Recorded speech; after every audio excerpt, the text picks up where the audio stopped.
Restons toujours à l'Assemblée nationale. Vous avez été président du groupe parlementaire PPACI.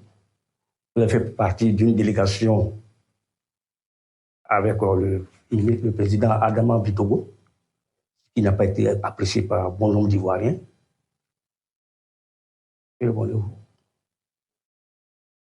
Oui, j'ai entendu cela. Pourquoi j'étais dans une délégation présidée par Adama Bitogo, président de l'Assemblée nationale. Président de l'Assemblée nationale. Pas président du groupe parlementaire RHDP, mais une mission, une délégation de l'Assemblée nationale.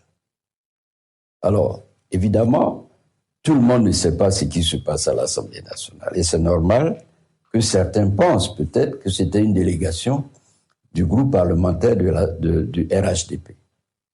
J'ai participé, et c'est pas moi seul, il y a eu, que ce soit moi ou le PDCI, et le groupe parlementaire PPACI ou le groupe parlementaire PDCI. D'ailleurs, dans toutes ces délégations, vous verrez, il y a des représentants, n'est-ce pas, du groupe PDCI et des représentants du groupe PPACI. Il s'agit d'une délégation composée pour représenter l'Assemblée nationale qui n'est pas composée que du RHDP, mais qui est composée de députés, n'est-ce pas, du RHDP, du PDCI, du PPACI.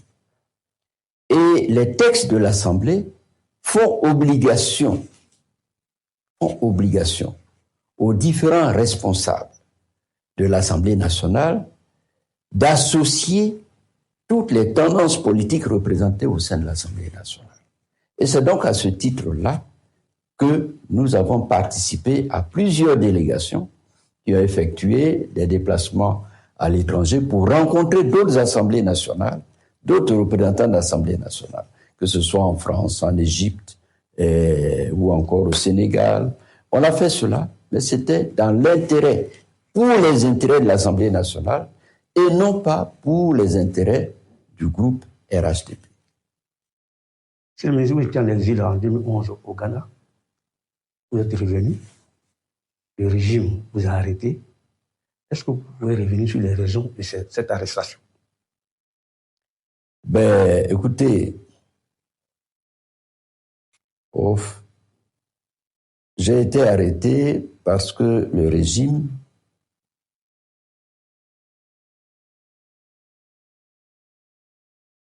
a mis sur la table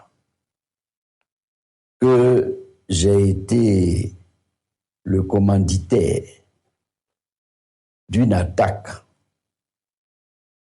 à l'ouest contre les soldats de l'ONUCI qui étaient stationnés dans la zone de l'ouest, n'est-ce pas, dans ma zone, puisque je suis de l'ouest. C'est l'argument qu'ils ont mis sur la table. Mais moi, je n'étais pas là lorsque cette attaque a eu lieu. J'étais en exil au Ghana et je n'avais pas, je dirais, cette force, ces moyens pour faire venir un commando libérien attaquer les forces de l'ONUCI. Dans quel but? Je ne sais même pas pourquoi je les aurais attaqués. Qu'est-ce que je cherchais? Alors que les vrais problèmes, n'est-ce pas, étaient ailleurs et que... Bon, j'ai été jugé, j'ai été condamné à 20 ans. À 20 ans. Sans mandat de dépôt, heureusement. Mais je crois que c'était un montage, n'est-ce pas, pour mettre sous silence un certain nombre de cadres du FPI à l'époque, un certain nombre de cadres du FPI à l'époque. Mais il y a beaucoup de choses qu'on pourrait dire, c'est pas le sujet, mais il y a eu beaucoup de manipulations, n'est-ce pas, dans ce type d'accusation sans fondement. Voilà. Monsieur le ministre, vous êtes un homme qui a vécu beaucoup de preuves. Nous allons nous permettre de revenir sur un épisode douloureux de votre vie. Pendant la Covid, vous avez eu la Covid en 2021-2022, si je ne me trompe pas. Vous avez survécu à cette maladie et votre épouse non, personnellement. Et nous savons que vous étiez très proche de votre épouse. Comment avez-vous fait pour survivre à une telle épreuve et continuer à servir en politique?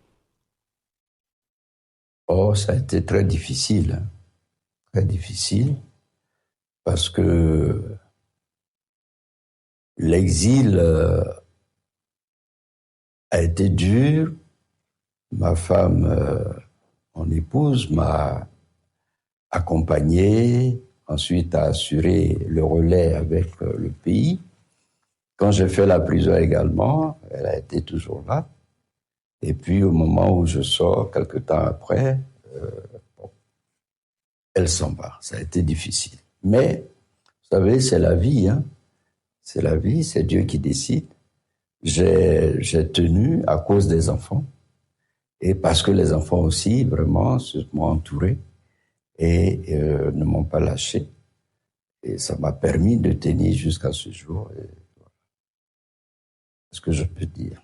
Monsieur le Messie, et courage à vous. Merci, merci.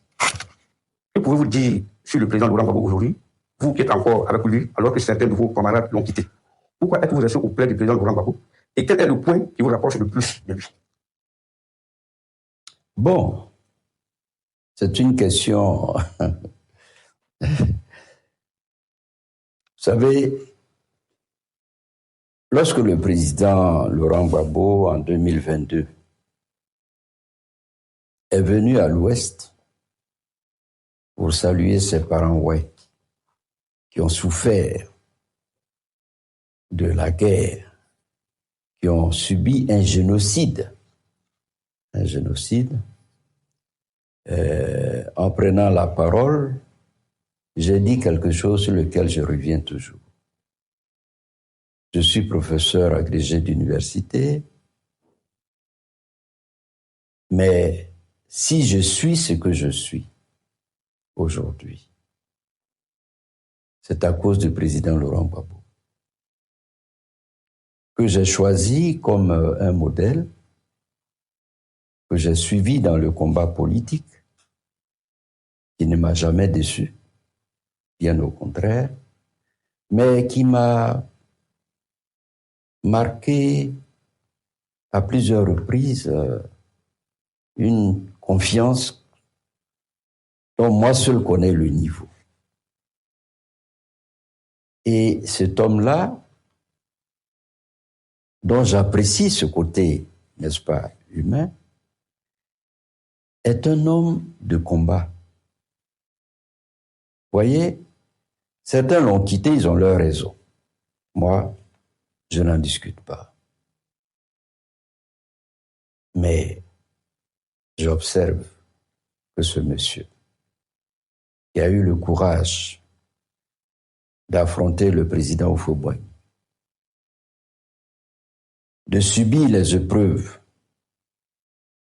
avec l'arrivée de la rébellion et du RHDP, qui est allé jusque même devant des tribunaux internationaux, qui est revenu et qui continue la lutte, vraiment, le quitter, il faudrait qu'il y ait une raison vraiment fondamentale, capitale. Oh, je n'en vois pas. Je n'en vois pas. Et mieux, je me dis, en acceptant de continuer le combat après La Haye, alors que, comme il le dit lui-même, il a tout eu, on comprend que le président Laurent Gbagbo ne cherche rien d'autre que le bonheur et le bien-être des Ivoiriens. Alors vous dites, qu'est-ce qui, selon moi, qu'est-ce qui me rapproche le plus de lui? Vous savez, je suis un crew. Le président Laurent Gbagbo, c'est un crew. Et nous avons cette particularité, c'est que nous n'aimons pas l'injustice. Ah oui. Dès qu'il y a une injustice quelque part, si vous regardez bien, vous verrez toujours un groupe en train de parler. C'est son cas, c'est mon cas. Et l'injustice, c'est ce qui domine le plus aujourd'hui en Côte d'Ivoire. Et il est dans ce combat, mais je l'accompagnerai. Je vous l'ai dit, je n'ai jamais été déçu, bien au contraire, par le président. Par le passé, il y a eu des décisions qu'il a prises qui m'ont laissé un peu pantois. Après, je me suis rendu compte que je n'étais pas, peut-être, au même niveau d'élévation politique que lui. Lorsque, par exemple, il avait décidé de choisir Soro Guillaume comme Premier ministre, j'étais de ceux qui protestaient. Après, j'ai compris pourquoi il avait fait. Vous comprenez? Et donc, vraiment, moi, je prie Dieu pour que le président Laurent Gbagbo continue, n'est-ce pas, à nous couvrir, à nous apporter, n'est-ce pas, ses conseils, à nous orienter, jusqu'à ce que vraiment nous soyons en mesure, n'est-ce pas, de voler sans sa présence. Voilà. Merci, Monsieur le ministre, de vous être prêté à nos questions. Chers téléspectateurs, vous avez suivi l'émission Le Grand Moment, avec comme invité le ministre Hubert Oulaye. Que Dieu vous bénisse. Quelle que soit la vérité de la vie, résistez.